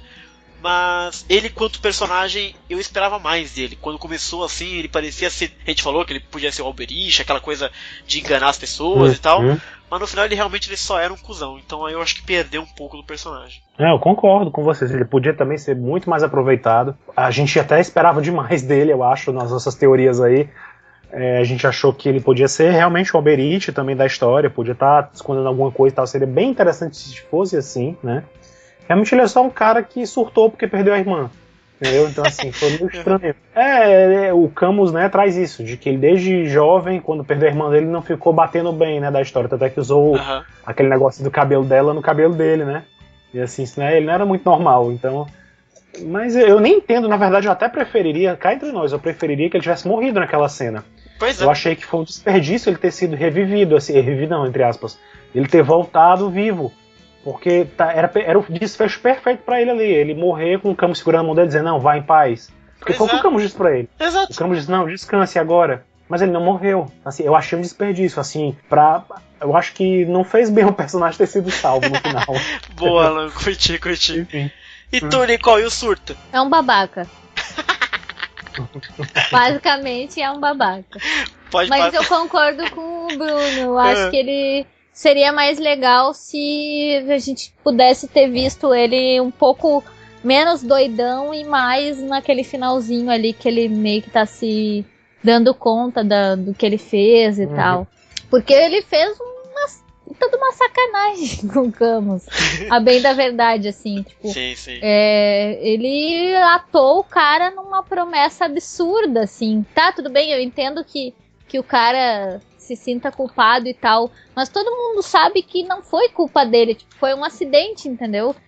É natural que o cara se sinta culpado mesmo tendo sido um acidente, mas o cara se aproveitar disso, assim, deliberadamente, sabendo que foi um acidente, é muito forte isso, assim. Por o cara isso que devia ter morrido, né? Total. Pois é. Não, eu já discordo. É esse surto que eu quero ver. Eu quero ver esse surto que a Nicole descreveu, que prendeu o Camus nas promessas, que eu quero ver. O que eu não quero ver é o surto que despiroca depois que essa Feira de Odin faz aquele negócio todo. Eu queria ver o surto cobrando o Camus aí, você matou a minha irmã. Como é que a gente resolve essa treta agora? É isso que eu queria ver. Isso, acho que se mostrasse um pouco mais isso, talvez esse drama mental, assim, né? Ou nem drama, ele sendo cuzão mesmo, de cobrando, sabe? Mas a gente viu muito, muito pouco. A gente nem viu direito, na verdade, né? Pois é, verdade. Isso enriqueceria mais, assim, a história, né? Já que você tá falando, Nicole, fala um pouco do Balder, então, que tu já falou antes. Eu gostei do Balder. Eu achei ele legal, foi um personagem bem desenvolvido. Foi outro cuzão, porque ele deixou o cachorro morrer e nem deu bola. Não se faz isso, entendeu? Não se faz isso com o cachorro. Pelo amor de Deus, não façam isso com os pobres bichinhos. Não abandonem, assim, não deixem. Né? O que me incomoda na questão do Baldur não é nem o Baldur em si. É que ele foi super desenvolvido numa trama que não é pra desenvolver os guerreiros deuses, entendeu? Tô contigo. Tipo assim, tu tem só 13 episódios pra desenvolver 12 Cavaleiros de Ouro, mais quantos? 7 guerreiros deuses? Isso. Né? 7 guerreiros deuses, mais o Andreas, mais a Lífia, mais a Hilda, mais a Freya, sabe? Tem muita gente nessa trama aí. Daí tu dá metade de um episódio só pra ele, entendeu? Tipo, tudo bem, de novo, eu entendo que o cara tenha sido desenvolvido porque ele ia pegar um pica-grossa que é o Shaka, entendeu? Mas mesmo assim, tipo, então usa o cara, desenvolve o cara, mas não me deixa o Mu 3 episódios correndo, sabe? Não mata o Miro lá no começo cansado, tá ligado? Não faz isso. Não é assim, gente. Eu não consigo, sabe? Eu não consigo. Tipo, não me deixa a Hilda lá deitada 15 episódios, cara. É absurdo isso. Isso é que me incomoda, entendeu? Boa. É claro que é óbvio que eu quero ver um oponente tão bem desenvolvido, um antagonista, né? Tão bem desenvolvido quanto os protagonistas. Isso é lógico, porque eu quero entender Tipo, por que o cara tem aquela motivação? Da onde que veio isso? Quais são os poderes dele? Como ele se tornou o guerreiro que ele é? É claro que eu quero ver isso, entendeu? Mas assim, tu tem esse cara desenvolvido, tu tem o Surto, que tu sabe só a parada da irmã, tu tem o Sigmund, que só sabe a parada do irmão dele, e os outros? Ponto de interrogação. Não sei nada dele, entendeu? Então, assim, se tu faz a escolha de mostrar aquele cara ali, por que não mostra um pouco dos outros também, sabe? Eu gostei do Balder porque ele foi desenvolvido, mas faltou o desenvolvimento dos outros, entendeu? Mas achei ele bem legal, assim, é um cara que pirou pelo poder, assim, né? Que é até uma coisa bem compreensível, assim, no contexto da história dele, né? Achei legal que ele foi enganado pelo Loki lá e tal. Isso eu achei bacana. Brunão, e o Balder? Talvez o Guerreiro Deus que a gente teve a chance de ver todo o passado dele mesmo, mais, por exemplo, que o Surge. Mas se era pra desenvolver isso tudo dele assim, não fez muito sentido aproveitá-lo só em um episódio, né?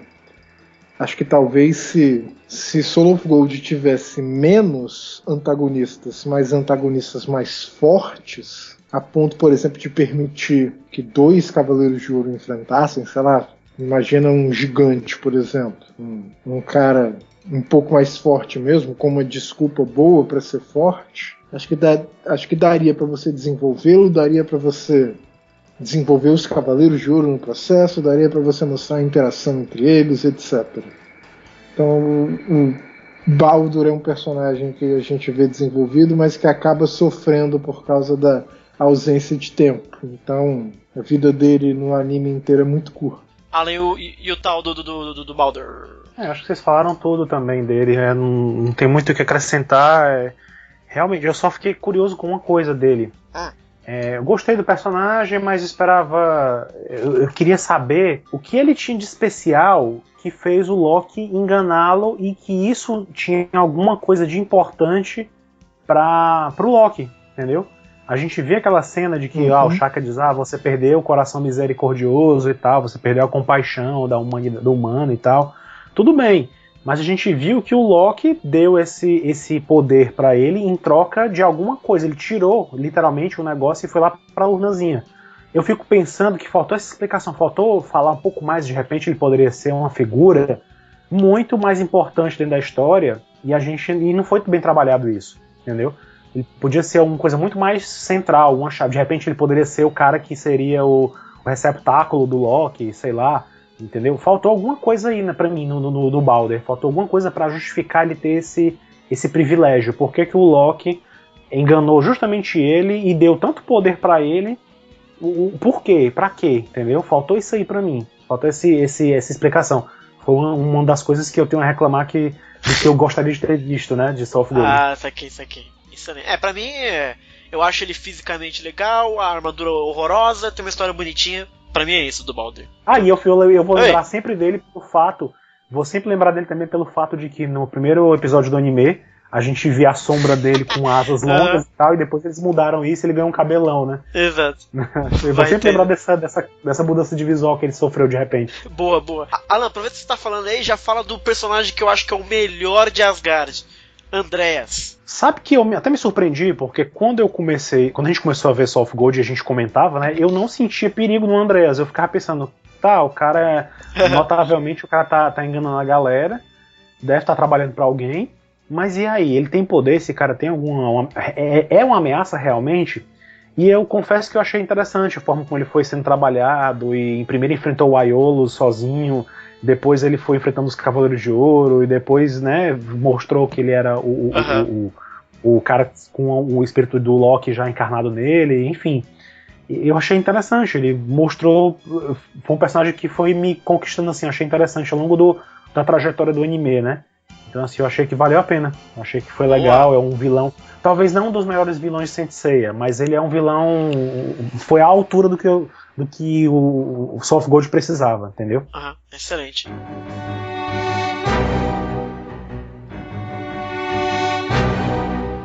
Brunão, e o Andreas?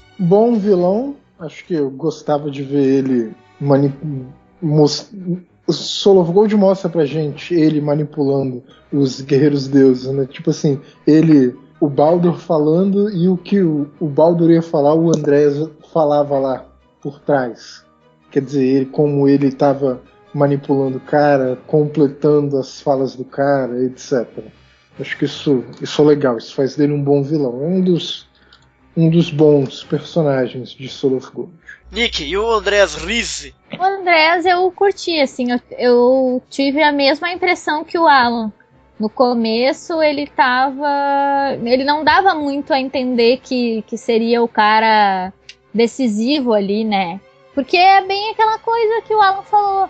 Ele começa, assim, como o cara que supostamente vai enganar todo mundo e tal. Mas eu fiquei com a impressão de que a Lífia era que ia despirocar, assim. Porque dava pra ver desde o primeiro episódio que ela tinha alguma coisa dentro dela ali, né? E tanto que a gente teorizou e tal, que talvez fosse a Hel ou alguma coisa do gênero. E pra mim foi uma surpresa, assim, que ele que foi o cara que tramou tudo, assim, e mentia na cara dura, assim, pra todo mundo. Não, é isso aqui e tal. E daí depois chegava pro outro e falava, não, é outra coisa e tal. Achei isso bem interessante, assim. Eu gostaria de ter visto mais coisas a respeito dele por ele mesmo, contadas por ele mesmo, ele aparecendo e fazendo as coisas e não tanto pela Lífia explicando as coisas, né? Ah, porque o Andreas era o médico e tal. Eu gostaria de ter visto ele como médico, entendeu? Talvez resolveria, por exemplo, o problema dele e o da Hilda ao mesmo tempo, porque daí mostraria o que aconteceu com a Hilda, como o Alan falou mesmo, né? Talvez ele estivesse envenenando ela, alguma coisa do gênero. E gostaria de ter visto, tipo, especificamente o momento em que o Loki dominou, assim, ele e tal. Acharia mais legal, assim. Mas é um bom personagem, acho que ele agradou geral, assim, mas porque ficou bem... O Loki ficou bem escrito, assim, eu acho. Foi o cara bem da tramóia, da enganação e tal. Pois é. Acho que ficou adequado. Eu disse aqui, é um personagem preferido que eu tenho dessa Asgard. Eu já disse antes, eu repito também, Andrés pra mim é o melhor vilão de ser desde o Saga. É que o Saga é o concurso, ele é muito foda. Mas desde o Saga até a Hilda, assim, eu acho que o Andrés foi um vilão mais legal, assim. Porque a Hilda desde o começo a gente já sabia que ela era do mal. O Andrés teve esse momento que a gente não sabia muito bem qual era dele, né? E ele enganar, manipular todo mundo, cara, achei isso muito foda, entendeu? Muito foda mesmo. Eu achei bem legal também, assim, mas eu acho que se a gente for pesar na balança, todos os vilões de Saint Seiya, eu acho que o mais legal, pessoal, pra até me detestar por isso, não estou nem aí. Eu acho que o melhor vilão de Saint Seiya até agora foi o Marte, viu? O Marte? Porque foi o cara, pra mim foi o melhor vilão de Saint Seiya. Até então, foi o cara que causou mais danos na galera toda, deixou aquela tira das trevas na galera todinha. É verdade. Tem um contexto muito doido de meio Batman que deu errado, sabe? Assim, Batman verdade. Tem toda aquela coisa toda, né? Ou seja, é um personagem que é muito interessante em vários aspectos diferentes. É verdade. Então, é que eu não tava considerando o Ômega, mas é verdade, o Marte é bom mesmo. Pois é. Mas nesse contexto do Clark, coisa Clark, etc., o Andrés, ele é muito bom, cara. Cara, eu adorei o Andrés. Eu comecei a ser não gostando dele, mas essa parada dele mentir, dele manipular e ele estar um passo à frente de todo mundo no começo, né? Até ele começar a tomar as reviravoltas dele, é muito interessante como ele é muito inteligente, cara. Eu achei muito bacana. E o fato de ele ter manipulado e usado 12 Cavaleiros de Ouro e ele conseguiu manipular todo mundo, tipo, e a série me convenceu que, ok, tá aí, ele conseguiu fazer de fato, porque eu achei que ia ser muito difícil ele conseguir fazer isso, e a série conseguiu me fazer acreditar que ele conseguiu. Então, do caralho, Andreas, é isso aí.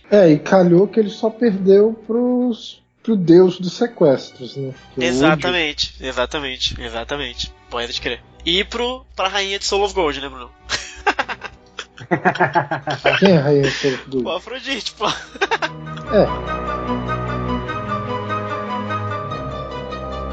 Mas agora, já que você tá falando, Bruno, nesse contexto que a gente falou de todos os Asgardianos, dá uma nota pra esses personagens de 0 a 8 sentidos, os Asgardianos de Soul of Gold. 5. Bruno deu 5. Alan, de 0 a 8 sentidos pros nossos Asgardianos. Eu diria 5 também. 5 sentidos pro Alan. 5 sentidos. Nicole, de 0 a 8 sentidos dos nossos Asgardianos. A gente falou do Utgarda? Nossa, não falou. Porra, Xará. Ai, o Tigarda, meu Deus. O Tigarda é talvez o Guerreiro Deus mais misterioso deles. E continua misterioso. O Odgard é tão misterioso que ele ia passar invisível. E continua misterioso, né? Mal aproveitado. Exato. Eu lembro as teorias insanas dele. É o Cano, é o Bado. O Bado de peruca, é a melhor teoria. Vai continuar. O Bado de peruca. Vai continuar inexplicado, né? O que é uma pena. É uma pena. O que é uma pena, sabe por quê? Diga. Como eu disse pra vocês, né? Sensei é um universo. Então, quanto mais coisa a gente tem pra desenvolver o mundo de Sensei, é melhor. Por exemplo, até os fillers antigos de Sensei, lembra, por exemplo, aquele entre aspas, filler da Gist e dos Cavaleiros Fantasmas, mas aquele, entre aspas, filler ajuda a mostrar um pouco como funciona o mundo de Saint Seiya, as paradas de terrorismo, o que acontece o que acontece quando alguém sequestra um navio, assim, e tem uma coisa assim que não é exatamente militar. Quem que resolve essa treta, tá ligado? Isso mostra pra gente como funciona o mundo. E aqui com o Tigarda, pô, tinha a chance de mostrar como que é lá o passado de Asgard. Acabou que não. E como funciona ver, né? Asgard também, né? Pô, pode crer. Aí, pô, não deu pra ver, isso é meio frustrante, isso é meio palha. Ia ajudar a expandir o universo, acabou que não deu, aí fudeu. Alan, e o Utgarda? Eu já falei sobre ele antes, eu achei ele interessante, né? Achei ele. Talvez a luta dele não foi muito legal, nesse sentido de que ele podia ter feito um pouco mais e tal, apesar da luta dele contra o Frode ser uma das lutas memoráveis pra mim. Eu acho que ele não foi muito ameaçador contra o Doku, foi uma coisa bem fraca nesse sentido. As lutas que ele travou não foi grande coisa no sentido geral do Soft Gold. E esse mistério também, né, ficou no ar. Tinha muita possibilidade pra ele, dá pra ter feito muita coisa legal com um personagem como aquele, né? E, enfim, eu tô na esperança de ver alguma coisa no booklet que salve ele ainda, né? Mas enfim, mas é um dos meus personagens preferidos entre os guerreiros deuses, eu diria que dessa nova geração, né? Eu acho que é o Frode, Balder, o Sigmund e o Utgarda. Pra mim são os que eu mais gostei. Saquei, bacana. Eu achei essa coisa também, eu acho que achei muito legal todo o mistério que se levantou sobre ele, só que ele acabou com um grande mistério ainda, entendeu? Tá pra ser resolvido ainda. E pra ti, Nick? Então, pra mim não fez diferença, porque o cara tava ali só pra cumprir tabela e mostrar a armadura. Eu não sei se eu escolheria fazer isso. Saquei. Mas, né? Já que fez. É o que tem, então. Pra mim foi subaproveitado, como vários outros. Excelente. E que nota você dá, então, pros Asgardianos de uma forma geral, Nix? Olha, como eles são muito fracos e eu não gosto dessa solução pra Soul of Gold, eu dou 3 sentidos. Um pro Frode, um pro Baldur e um pro Sigmund. Muito bom. E era isso. Excelente. E eu vou dar uma nota que vai ser a maior nota daqui. Eu vou dar 6 sentidos. Porque na verdade eu acho que não interferem na luta. E alguns são muito legais, na verdade. Eu chego a dizer que eu acho que os Asgardianos de Soul of Gold são mais legais do que deveriam. Porque vem um quesito agora que o bicho vai pegar.